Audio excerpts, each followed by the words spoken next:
زهقت من مديرك؟ زهقت من البصمة والخصومات والصحيان بدري وقررت تشتري شوية بين باجز وتفتح ستارت اب؟ بالراحة بس كده وتعالى نفهم الأول يعني ايه أصلا ستارت اب؟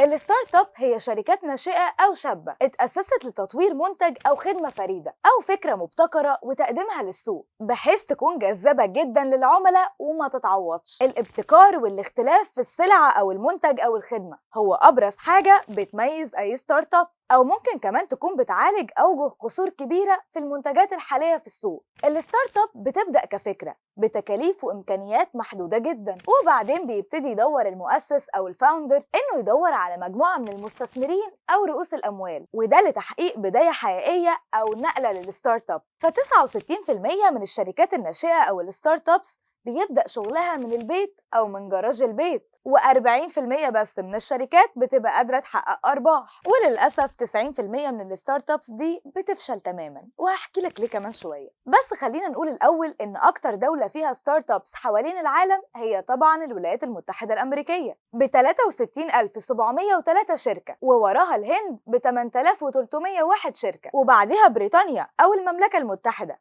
ب 5377 شركة. طب لو جينا فكرنا هو العدد الضخم ده من شركات الستارت ابس دي كلها شغالة في ايه؟ في المركز الأول بتيجي شركات التكنولوجيا المالية ب 7.1%، بعدها شركات الصحة والرعاية الصحية ب 6.8%، بعدهم على طول بقى الذكاء الاصطناعي ب 5%، والجيمنج والألعاب الإلكترونية ب 4.7%، وبعدهم تكنولوجيات التسويق والإعلان بنسبة 3.3%. أما بقى شركات تقنيات التعليم والتعلم بنسبة 2.8%. المهم يعني إن الولايات المتحدة عندها 3 أضعاف الشركات الناشئة اللي في الدول التسعة اللي وراها في قائمة أكتر 10 دول فيها ستارت اب. طب فرضا ان الستارت اب دي كبرت جدا، هيفضل اسمها برضو شركات ناشئه؟ اكيد لا طبعا، يعني الناس هتصرف وتفكر ودي هتفوت عليهم. الشركه الناشئه اللي اسهمها هتعدي المليار دولار هتتسمى يونيكورن، مش اليونيكورن الحصان اللذيذ الملون ابو قرن واحد ده، لا، اليونيكورن ده او الواحد مليار هو 1000 مليون او واحد وجنبها 9 اصفار بالعمله الصعبه. وطبعا من اشهر اليونيكورنز اللي بنستخدمها في حياتنا كل يوم فيسبوك،